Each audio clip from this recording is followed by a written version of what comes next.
Why do bad things happen? It's one of the hardest questions we face in life.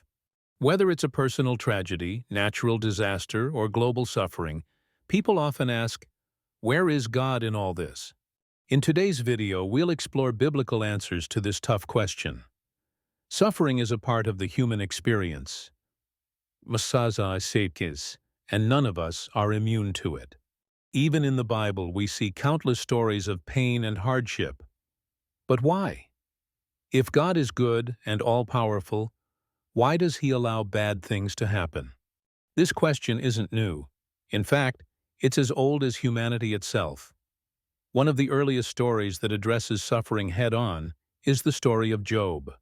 Job was a righteous man who feared God, yet he lost everything: his children, his wealth, even his health.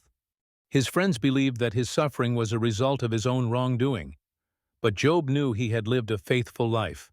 So why was he suffering? In Job's story, we see a man who wrestles with the why of his suffering. But what's interesting is that when God finally speaks, He doesn't give Job a direct answer. Job 38:4. Where were you when I laid the earth's foundation? Instead of explaining why Job suffered, God reminds him of His power and the vastness of His creation.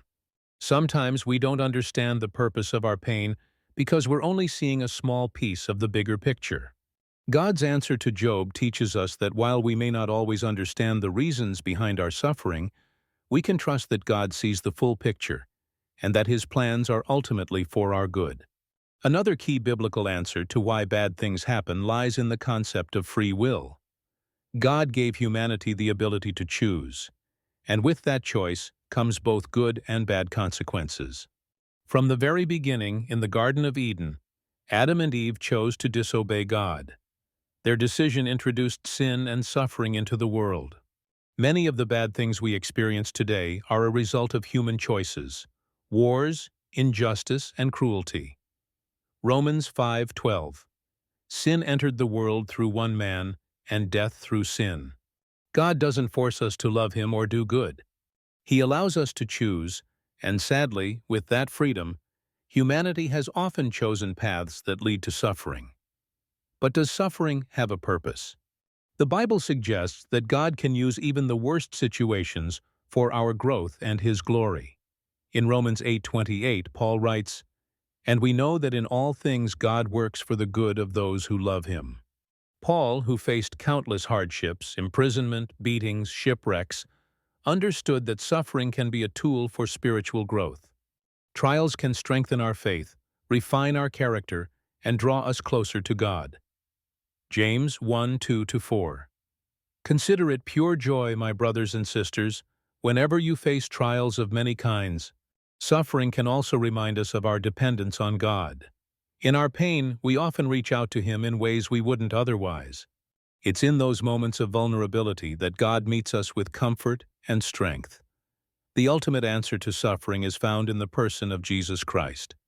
God didn't stay distant from our pain. He entered into it. Jesus, the Son of God, experienced unimaginable suffering on the cross to offer us redemption. Isaiah 53:5. He was pierced for our transgressions. Through Jesus' death and resurrection, we see that suffering is not the end of the story. There is hope, both for now and for eternity. God promises that one day He will wipe every tear from our eyes, and there will be no more death, mourning, or pain. So why do bad things happen? While we may not have all the answers, we do know this: God is with us in our suffering. He sees our pain, He understands it, and He promises to bring good from it. Trust in His plan, hold on to hope, and know that your story isn't over yet. God is working even when we can't see it. If you found hope in this message, remember to like, share, and subscribe for more. Stay strong in your faith, and God bless.